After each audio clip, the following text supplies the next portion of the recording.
Travis Scott has done an insane record on his tour. He is the highest grossing solo rap tour ever.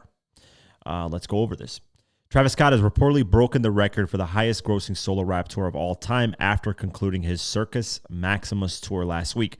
According to Billboard, the concerts brought in $265.1 million with 2.1 million tickets sold. The world tour begins in North America in October. The world tour began, in North America in October 2023 and finally wrapped up in Mumbai, India on November 19th. This is fucking nearly a 2-year tour. Hold on, I'm going to talk about this a little bit later. The show spanned 20 countries across 6 different continents. Over that time, Scott brought out a number of high-profile guests that included Kanye West, Tizo Touchdown, Young Lean, Don Toliver, Sheck West, Babyface Ray, blah, blah, blah, blah, blah.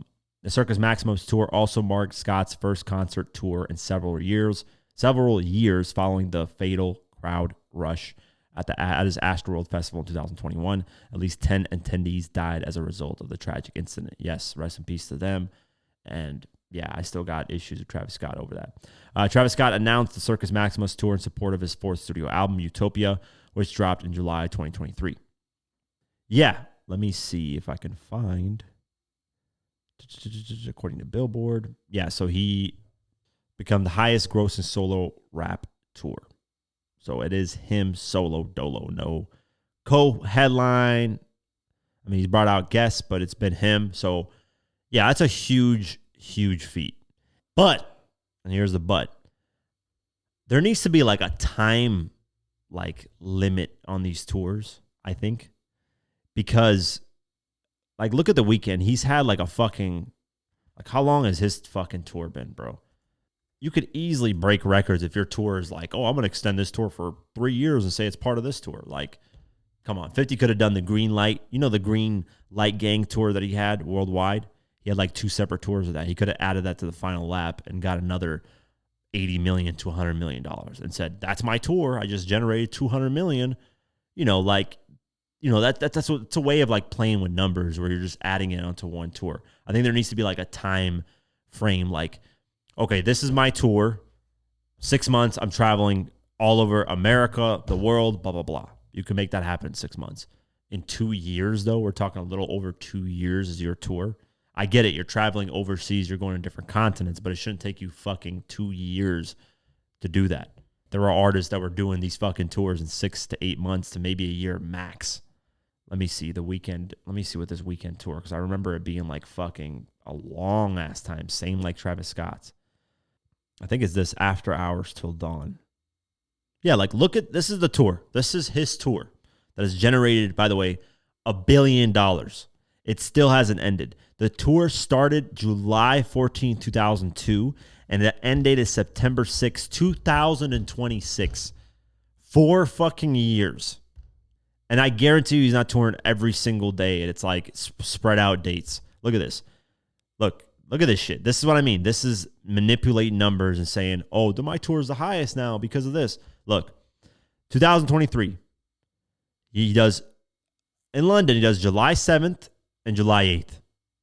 Then it goes July 22nd, 23rd. So he takes 3 fucking weeks and then goes to France to do those 2 dates. Then takes 2-3 days, goes to Italy.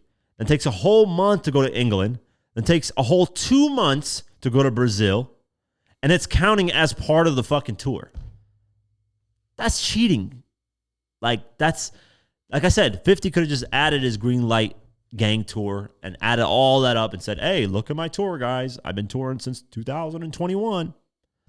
There needs to be a time frame. You can fucking tour all these places in a month and a half. This guy took, since July to October, July, August, September, October. 4 months to tour 5 places. 4 fucking months. And he added a part of the tour. Now, that's not it. We're not done yet. You add in 2025. So you have a whole, from what I'm seeing here, venue records of After the Dawn tour venue records. Let's see here. From what I'm seeing here, he took a whole hiatus in 2024. He didn't tour. Billboard reported, blah, blah, blah. So it launched 2025. Yeah, so I don't think in 2024 he toured at all. So he took a whole hiatus. Actually, let me see. October, let's set list. So he did a tour in 2024. October 2024. So yeah, he's been touring, right?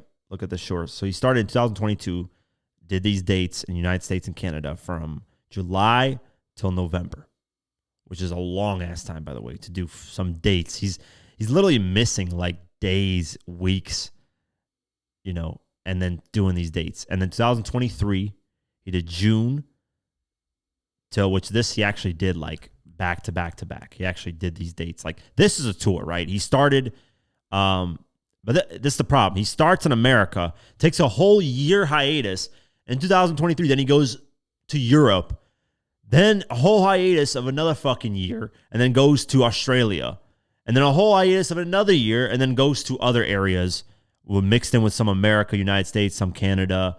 And then now he plans on 2026 to go to Mexico and all these other locations. And it's all counting as one tour. Like, come on. That's legitimately like cheating. Like, how does that tie into one? And I'm sure it's the same shit with Travis Scott. Not to discredit him, but this tour started in October 2023. It has ended. At least this is not as bad as The Weeknd, right? Going from 2022 to 2026. That's 4 fucking years. At least Travis Scott is 2 years. I got to actually look at let me actually see his dates, his Circus Maximus Tour. But even him, 2 years, it shouldn't take 2 years to do these dates. It should not. Old artists back in the 2000s would fucking do these dates in 8 months to 10 months max and be done. That's a fucking tour. Take max a year. So he started October 11, 2023. This is all America dates. He went to Canada, America, Canada. Then 2024, America, Canada. And then in the mid of 2024, he started going to the Netherlands, Poland, all this shit. And he actually took some hiatuses. Look, so you're going and finishing these areas in like Lisbon, Madrid, Frankfurt, whatever. You take a whole month off. And then you do these other dates, September, then October, which I guess I give him a little bit more leeway, Travis Scott, because he's actually, and then you got 2025, and 2025 is the messed up one. He starts in April, does like 2 dates in April, 2 dates in May, skips all the way to August, does 2 dates there, skips all the way to October, does 4 or 5 dates there, skips, well, not really skips because the next month, November, and does 4 dates there. So 2025 was kind of all over the fucking place. And that shouldn't count. Like his 2025 dates shouldn't count, which would take away probably another $50 million maybe. I don't know. I'm just throwing out numbers out there. I would assume. So you can count his 2023 to 2024. I'm willing to give him that. He had pretty condensed dates. He did took a hiatus in 2024 though. He started January, and then in June he gets back to touring. So you have a whole fucking 5 months of you just relaxing and not touring. When I think of a tour, and I would think you think the same thing, right? When somebody's touring, they're practically gone for the whole year because they're out about touring. They're not taking hiatuses. Yeah, you take a couple days off, maybe a week here and there. I get it. Makes sense.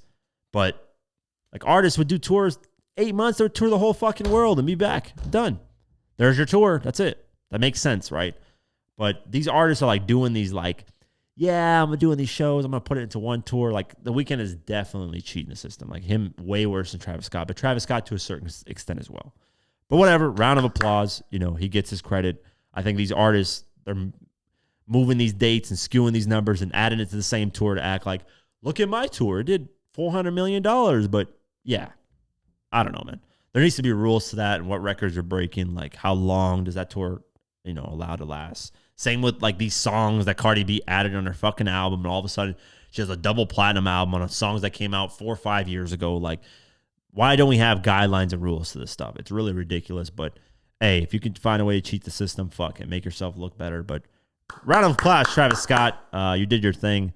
And I'm not even hating. Honestly, I'm not hating. I'm just saying there needs to be like if you're touring for, look at weekends, 4 fucking years on the same tour, and you're still counting that towards that tour numbers. Like, no, this is not the same tour anymore. You're doing something totally different.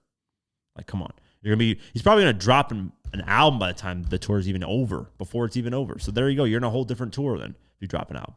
But yeah, that's my take on it. Shout out to Travis Scott, though. Great numbers, especially solo. I do give him props for that. Solo doing this, from what I'm seeing, solo, very hard. He has no, let me actually see 100% of it solo because they'd be capping on some of these things. Support of his 4th album, Utopia. Tizo Touchdown served as the opening act in the first leg, and Young Ling served as the opening act.